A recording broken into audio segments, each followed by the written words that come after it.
Le soleil de ce matin de juin brille sur North Rexford Drive, où de luxueuses demeures bordent les rues de Beverly Hills. Jennifer regarde son mari Michael Miller partir au travail au volant de sa Lexus RX bien-aimée, puis retourne à la cuisine. Elle a soigneusement préparé la boîte à lunch de Tommy avec des légumes biologiques et du pain de chez Trader Joe's. Des bâtonnets de céleri et de carottes, un sandwich à la dinde sur du pain complet et des myrtilles fraîches. Tous ces ingrédients ont été choisis en pensant à la santé de son enfant en pleine croissance. Maman, j'adore le sandwich d'aujourd'hui. Tommy fait irruption dans la cuisine avec son t-shirt Spider-Man rouge vif, le visage rayonnant de joie. Jennifer lui caresse doucement la tête tout en plaçant avec amour le sandwich dans sa boîte à lunch. Que est-ce que tu apprends aujourd'hui, demanda Jennifer. Les mathématiques. Et nous allons aussi lire des livres en anglais. La maîtresse a dit que j'étais très bon en lecture, dit Tommy en bombant le torse avec fierté. Bien qu'il ne soit qu'en première année, il lit déjà comme un élève de deuxième année.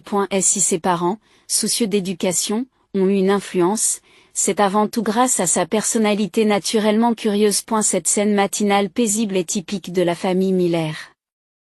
Jennifer gagne $80 000 par an en tant qu'agent immobilier de luxe, tandis que Michael gagne $120 000 en tant que chef de service dans une grande entreprise de construction. Bien qu'il ne soit pas riche selon les critères de Beverly Hills, ils forment une famille unie par un amour sincère. De son côté, Patricia Henderson, la mère de Jennifer, était une figure bien connue des cercles caritatifs de Beverly Hills. En tant que directrice de la Children First Foundation, elle collectait chaque année plus d'1 million de dollars pour soutenir les enfants de la région. C'est du moins ce que l'on peut penser à première vue. Le Beverly Hills Courier l'avait surnommée la reine de la charité et elle avait même reçu la reconnaissance du gouverneur de l'État. Les donateurs lui font implicitement confiance et sa seule parole peut rapporter des dons substantiels. Sa sœur Ashley Thompson a également attiré l'attention, mais différemment. En tant qu'influenceuse parentale comptant 500 000 adeptes, elle recevait constamment des demandes de publicité de la part de marques célèbres telles que Pottery Barn Keys et The Honest Company. Elle a cultivé une image de mère parfaite tout en faisant des critiques de produits très bien payés. Ses posts Instagram et TikTok recevaient régulièrement des dizaines de milliers de likes, et ses revenus publicitaires dépassaient à eux seuls les $300 000 par an. Avec mes méthodes parentales, les enfants ne se perdent jamais, proclamait Ashley. Jennifer observait les déclarations de sa sœur avec des sentiments mitigés. Ses sœurs ont des valeurs très différentes. À l'approche de son 7e anniversaire, Tommy fait une demande à la table du petit déjeuner. Maman, je veux aller à Disneyland. Je veux rencontrer Spider-Man. L'expression de Jennifer se complique. Ce jour-là, elle avait une réunion importante chez Coldwell Banker Real Estate, une transaction immobilière de 25 millions de dollars représentant 40 de son chiffre d'affaires annuel, qu'elle ne pouvait pas refuser. Nous le prenons, proposa Patricia, et Ashley acquiesça en souriant. Cependant, Jennifer ne remarqua pas l'ombre qui se cachait derrière leur sourire, manquant quelque chose dans leurs yeux. C'est ta mère et Ashley, ils s'en sortiront. Cette affaire peut faire ou défaire ton année, non? Les paroles de Michael convainquirent Jennifer d'accepter à contre-séure. Même si elle ne pouvait se défaire d'un sentiment de malaise. Sa mère était certainement une philanthrope respectée, et sa sœur se considérait comme une professionnelle de l'éducation. Pourtant, quelque chose ne tournait pas rond. Sois prudente, d'accord? Appelle-moi tout de suite s'il se passe quelque chose. Tommy, écoute bien grande-mère. Jennifer n'a cessé de les mettre en garde en raccompagnant Tommy à la porte d'entrée. Son fils, qui portait son sac à dos Spider-Man, bondissait d'excitation. Les sourires de sa mère et d'Ashley. Tout semblait parfait ce matin-là. Dans le calme du quartier huppé, leur Mercedes-Benz flambant neuf s'éloigne. Le ciel de juin est exceptionnellement clair. Tommy avait l'air si heureux. Se dit Jennifer en regardant la photo sur son smartphone. Prise à 9 h du matin à l'entrée de Disneyland, elle montrait son fils dans son t-shirt Spider-Man, les bras écartés par la joie. Patricia et Ashley étaient également sur la photo, arborant des sourires parfaits. Ne t'inquiète pas, Jenny. Nous prendrons bien soin de lui, peut-on lire dans le message de sa mère. Jennifer a envoyé une brève réponse. Après tout, sa mère était directrice de la fondation Les Enfants d'abord et consacrait sa vie au soutien des enfants. Elle s'occuperait certainement très bien de Tommy. au bureau de Coldwell Banker, Jennifer se plonge dans la préparation de la transaction de 25 millions de dollars. Tout en examinant les documents relatifs à la propriété de luxe, elle consulte de temps à autre son téléphone. Les photos sont arrivées à 10 h du matin devant la Grande Roue et à 11 h du matin depuis Adventureland. Sur chaque photo, Tommy est rayonnant. Tout est prêt, se dit-elle. Alors que l'importante réunion avec le client approchait en début d'après-midi, elle a terminé la dernière révision des documents et s'est maquillée, tout en consultant à nouveau son téléphone.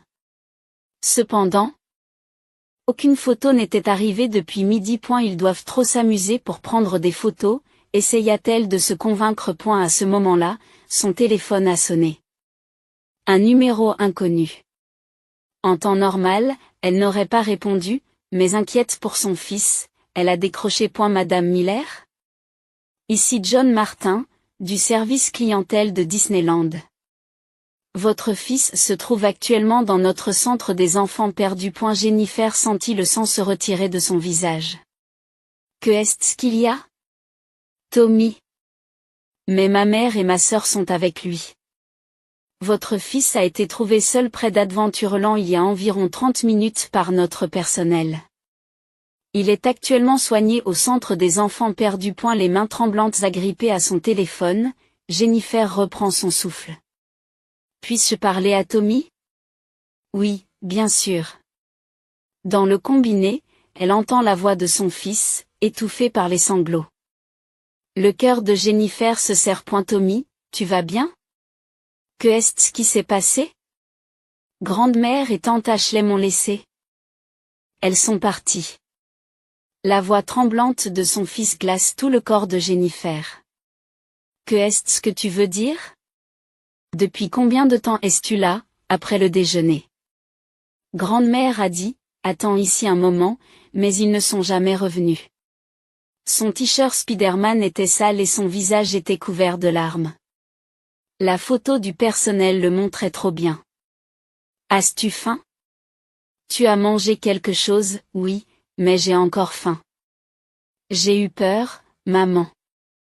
Ces mots ont déclenché quelque chose en Jennifer. Elle appela le téléphone de sa mère.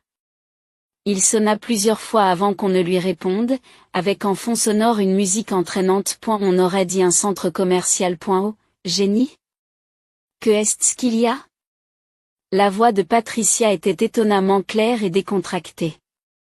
Maman, où est Tommy ? Hein ? Tommy. Il n'est pas encore à Disneyland ? Toujours ? Que est-ce que tu veux dire par là ? Oh là là, vraiment ? Je n'avais pas remarqué. Sa voix était étrangement détachée. En arrière-plan. On entendait la voix d'Ashley. Mes enfants ne se perdent jamais. Ces mots ont fait virer la vision de Jennifer au rouge. Maman, Tommy est au centre des enfants perdus en ce moment même. Parce que tu l'as abandonné. Abandonné ? Certainement pas. Nous ne l'avons pas fait exprès. J'ai reçu un appel de la sécurité. Ils ont tout sur les caméras de surveillance. Un moment de silence. Jenny, tu doutes de moi ? Je suis le directeur de la fondation Les Enfants d'abord. Je n'abandonnerai jamais un enfant. Elle raccroche et appelle immédiatement Michael. Je vais tout de suite à Disneyland. Tu as une réunion importante, n'est-ce pas ? Je m'en occupe. Et la voix de Michael essayait de garder son calme. Mais la colère était palpable. Elle pouvait voir qu'il essayait désespérément de contrôler ses émotions avec l'autodiscipline qu'il avait développée en tant que chef de service d'une entreprise de construction. Elle a recontacté le personnel de Disneyland. Il lui explique les détails. Tommy présentait des signes de déshydratation légère et de choc psychologique, mais n'avait heureusement pas de blessures graves ni de problèmes de santé. Les images de surveillance montrent clairement que Patricia et Ashley ont intentionnellement abandonné Tommy. Madame Miller, laissez-moi vous expliquer en détail la situation de votre fils, dit calmement le vétéran. Vers 14h15, votre fils déjeunait avec sa grand-mère et sa tante près du restaurant d'Adventureland. Elles lui ont ensuite dit, nous revenons tout de suite et sont partis pour ne plus jamais revenir. Pendant qu'elle écoutait l'explication, Jennifer serra fort son sac de marque sur le bureau. La manche de son tailleur théorique tremblait légèrement. Nos caméras de surveillance ont enregistré les deux personnes se dirigeant vers la sortie du parc. Ils ne montraient aucun signe de précipitation, ils discutaient même en marchant. Ces mots ont failli faire exploser la colère de Jennifer, mais elle a dû la contenir. Une affaire de 25 millions de dollars l'attendait. Elle ne pouvait pas laisser ses émotions prendre le dessus. Tommy, papa va bientôt venir te chercher. Tout va bien se passer maintenant. Tout en encourageant son fils au téléphone, Jennifer pousse un profond soupir. Elle savait intuitivement qu'à partir de ce jour, quelque chose allait changer radicalement. Les scènes matinales de leur quartier huppé ne seraient plus jamais les mêmes. En regardant les documents de la réunion, Jennifer a fait un vœu intérieur. Elle les ferait payer. Sa mère et sa sœur devraient subir les conséquences de leur acte cruel. Bien que la prise en charge émotionnelle de son fils soit la priorité absolue, cet incident ne peut rester sans réponse. Michael Miller se dirigeait à toute allure vers le centre des enfants perdus de Disneyland. Son poste de chef de service à Constructive Future et son costume coûteux n'ont plus aucune importance. Il ne pensait qu'à son fils. Papa. La voix de Tommy résonna dans le couloir. Michael embrassa de tout son être le petit corps qui sortait du centre des enfants perdus. Son t-shirt Spider-Man était sale et ses yeux étaient rouges d'avoir pleuré. Pourtant, le soulagement se répandit sur le visage de Tommy à la vue de son père. Tout va bien maintenant. Papa est là. Tout en tenant son fils dans ses bras, Michael s'incline profondément devant le personnel présent. John Martin, le vétéran du personnel, explique en détail ce qu'ils ont trouvé sur les images de surveillance. À 14h15, après avoir déjeuné au restaurant d'Adventureland, mesdames Patricia et Ashley ont dit à votre fils d'attendre ici et ont quitté les lieux. Les images sont diffusées sur un grand écran. À la terrasse du restaurant, Patricia avait la main sur l'épaule de Tommy. Ashley semblait filmer quelque chose avec son smartphone. À 14h30, ils ont traversé Main Street. À ce moment-là, ils se dirigeaient déjà vers la sortie du parc. Les images étaient claires comme de l'eau de roche. Patricia et Ashley marchaient tout en ayant ce qui semblait être une conversation agréable, comme si Tommy n'était même pas dans leur esprit. À 14h45, les caméras de sécurité de la sortie les ont filmés en train de se diriger vers le parking. Pendant tout ce temps, ils n'ont montré aucun signe de recherche de votre fils. Le visage de Michael s'est durci. La mère et la belle-sœur de sa femme avaient intentionnellement abandonné son fils. Ce fait est clairement prouvé par les images de surveillance. Papa, j'ai fait quelque chose de mal? La voix tremblante de Tommy serre le cœur de Michael.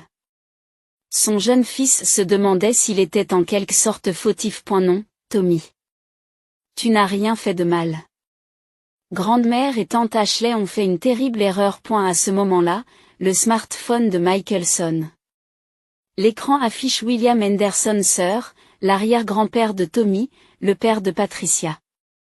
Le magnate de l'immobilier, âgé de 86 ans, semblait avoir déjà compris la situation. Venez chez moi immédiatement. Il faut qu'on parle. En arrivant à la demeure de Beverly Hills, un majordome les conduisit tranquillement à la salle de réception. William Henderson Sr. est assis dans un lourd fauteuil en cuir. À ses côtés, Howard Henderson, père, associé du prestigieux cabinet d'avocats Henderson Partners, mari de Patricia et grand-père de Tommy. Ma fille, pensait qu'elle abandonnerait son propre petit-fils.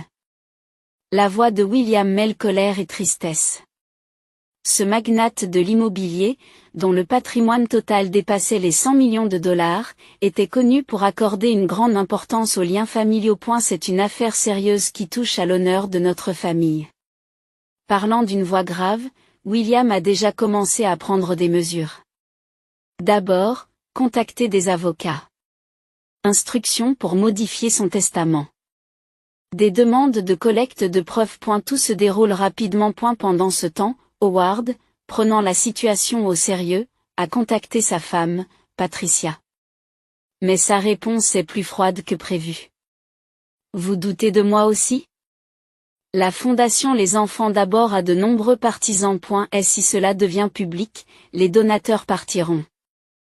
À l'autre bout du fil, Patricia ne pensait qu'à sa propre position.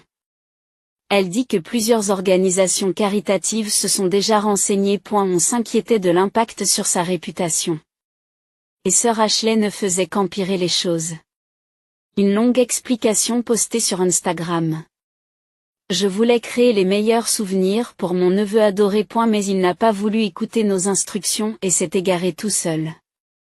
Les followers s'interrogeaient sur ce récit qui contredisait les faits. Ashley, qui ignorait l'existence des caméras de surveillance, essayait de créer un récit qui lui convenait. Nous faisons une réunion de famille, annonce William. Sur sa parole, les contacts d'urgence ont été envoyés à tous les membres de la famille. Les événements d'aujourd'hui ne concernent pas seulement l'abandon d'un enfant. Ils remettent en question la nature de la famille, de la confiance, surtout de la moralité humaine. Michael observe son fils en silence. Tommy s'était endormi sur le canapé de la salle de réception, épuisé. Son t-shirt Spider-Man était encore sale.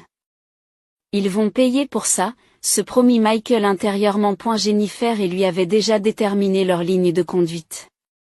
Envisager des mesures juridiques. Plus important encore, la prise en charge émotionnelle de leur fils. Tout devait être priorisé et planifié systématiquement. William se tenait près de la fenêtre, regardant le crépuscule de Beverly Hills. Son expression témoigne de la gravité du drame familial qui s'annonce. Une atmosphère pesante règne dans le salon du manoir des Henderson. L'une des résidences les plus impressionnantes de Beverly Hills, propriété de William Henderson Sr. Sol en marbre italien, meubles anciens français. Lustres espagnols. Tout cela souligne la solennité de la réunion de famille de ce soir. Les membres de la famille se rassemblent les uns après les autres. Jennifer arrive la première, après avoir terminé son importante réunion. Son tailleur était impeccable, mais son expression montrait de la fatigue. Michael avait couché Tommy dans la chambre d'amis adjacente, en fermant discrètement la porte. Puis Patricia et Ashley sont apparus. Étonnamment, elles ne montraient aucun signe de regret. Au contraire, elles semblaient agir comme si elles étaient les victimes. Nous allons maintenant visionner les images de surveillance. Le majordome de William alluma l'écran de 80 pouces. Première séquence au restaurant Adventureland, 14h15.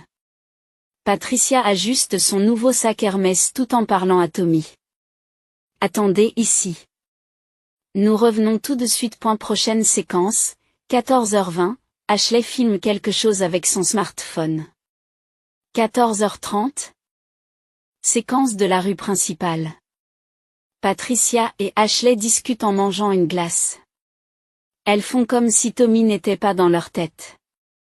14h45, séquence de la sortie du parc. Les deux femmes se dirigent vers le parking avec des sacs à provisions de marque de luxe. On les voit ensuite conduire la Mercedes-Benz jusqu'à un centre commercial de Beverly Hills. À la fin de la séquence, la salle est plongée dans un silence total. Et la voix de William résonne lourdement. Patricia, pourquoi as-tu commis un acte aussi cruel? Père, j'ai mes raisons. Silence. Sa voix est froide et tranchante. Tu as volontairement abandonné mon petit-fil, mon arrière-petite-fille bien-aimée. Ce fait est désormais indéniable. Howard Henderson éloigne progressivement sa chaise de sa femme, Patricia. En tant qu'associé principal du cabinet Henderson & Partners, il comprenait parfaitement le poids juridique des images.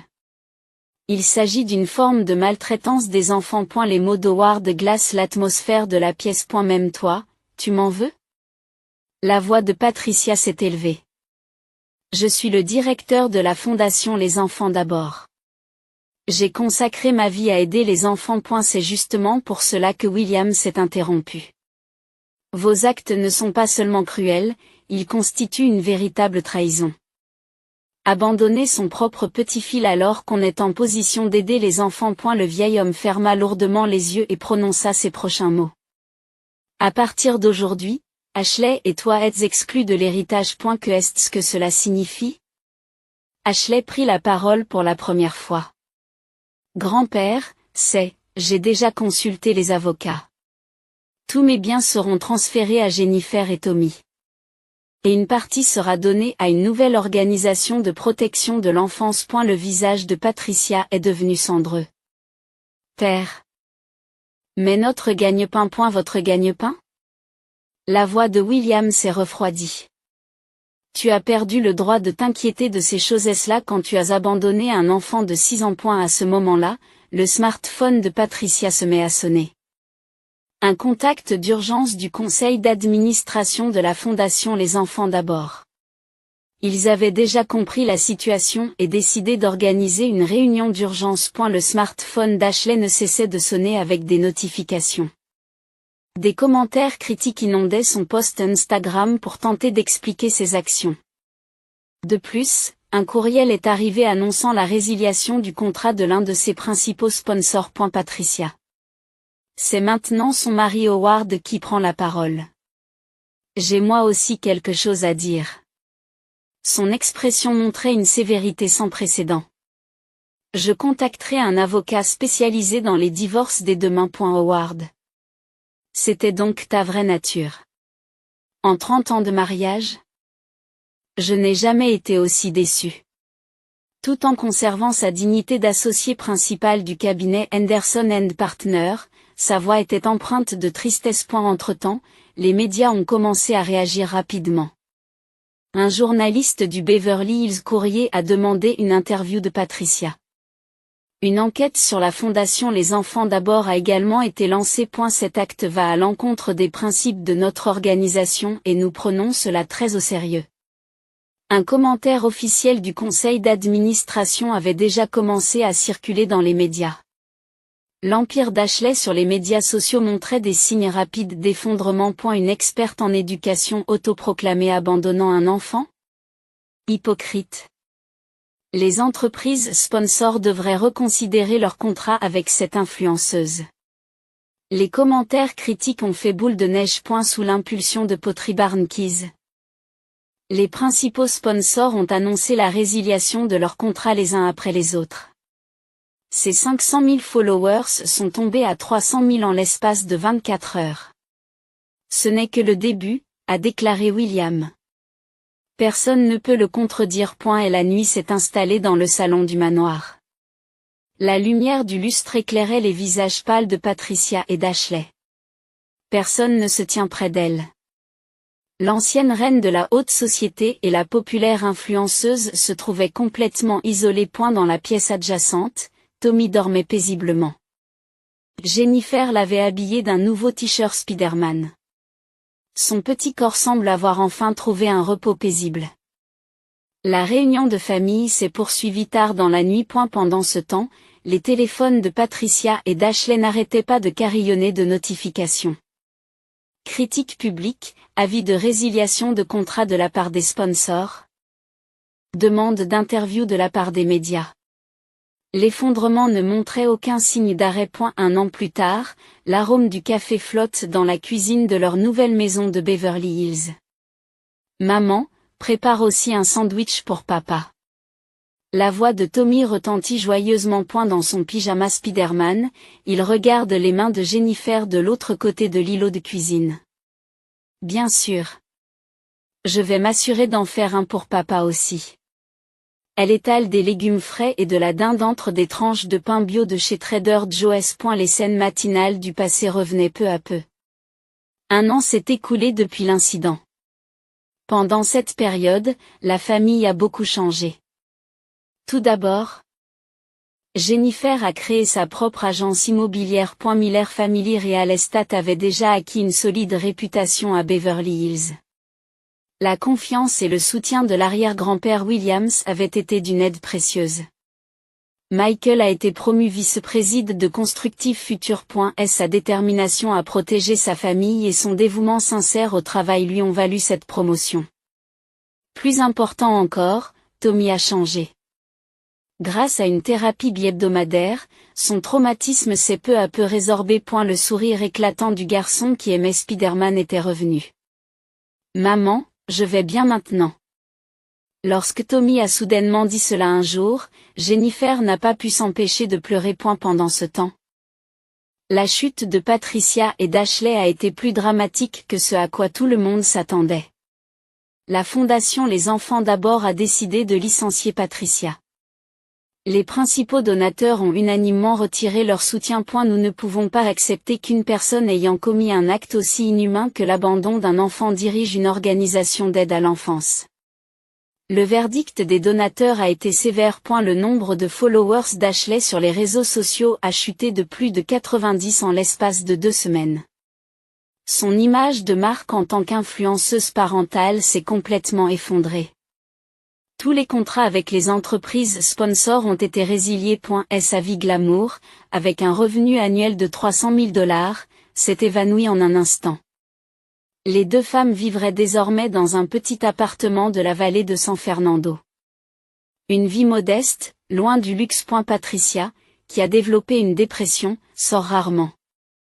Ashley, incapable de trouver un nouvel emploi, passait la plupart de ses journées enfermée. C'est leur faute. Les paroles d'Howard semblaient froides, mais elles sonnaient juste. Après le divorce, il a conservé son poste d'associé principal du cabinet d'avocats et a commencé une nouvelle vie. Tous les week-ends, des dîners de famille sont organisés à Williams Mansion. Le magnate de l'immobilier, âgé de 86 ans, chérissait par-dessus tout le temps qu'il passait avec son arrière-petite-fille Tommy. Ce fut la décision la plus sage de ma vie, a déclaré M. Williams à propos de la modification de son héritage. La majorité de ses actifs, qui dépassent $100 millions, sera confiée à Jennifer et Tommy. Une partie de cette somme a été utilisée pour créer une nouvelle fondation pour la protection de l'enfance. La New Dawn Foundation. Ce nom incarne la détermination de la famille à accueillir un nouveau matin. S'inspirant de l'expérience de l'abandon, elle se concentre sur la prise en charge émotionnelle des enfants. Jennifer a été l'une des directrices de la fondation et a participé à son fonctionnement. J'ai appris la différence entre l'amour véritable et le faux amour. Jennifer a déclaré dans une interview que la fondation lutterait contre la cruauté qui se cache derrière une gentillesse superficielle, contre les adultes qui font du mal aux enfants au nom du statut social et des apparences. Le soleil matinal de Beverly Hills était toujours aussi brillant. Papa est à la maison. Lorsque Michael est passé avant d'aller travailler, Tommy s'est précipité vers lui, tout joyeux. Son nouveau t-shirt Spider-Man brillait dans la lumière du matin. On va chez grand-père ce soir, c'est ça? Les 3 membres de la famille hochent la tête en souriant à la question de Tommy. Leur relation avec Howard s'était en fait approfondie après l'incident. Son amour pour son petit-fils était devenu plus sincère que jamais. L'odeur des sandwichs faits maison embaume la cuisine. Sur le mur du salon est accroché un cadre avec les principes de la fondation New Dawn. Protéger ceux que nous aimons exige parfois des choix douloureux. Mais ces choix donnent naissance à un nouveau matin. Ces mots racontent tranquillement l'histoire de leur voyage au cours de l'année écoulée. De l'autre côté de la fenêtre, le soleil californien se lève. Il marquait à la fois une fin et un début. Cette lumière annonçait l'aube d'une nouvelle histoire, guidée par un amour authentique.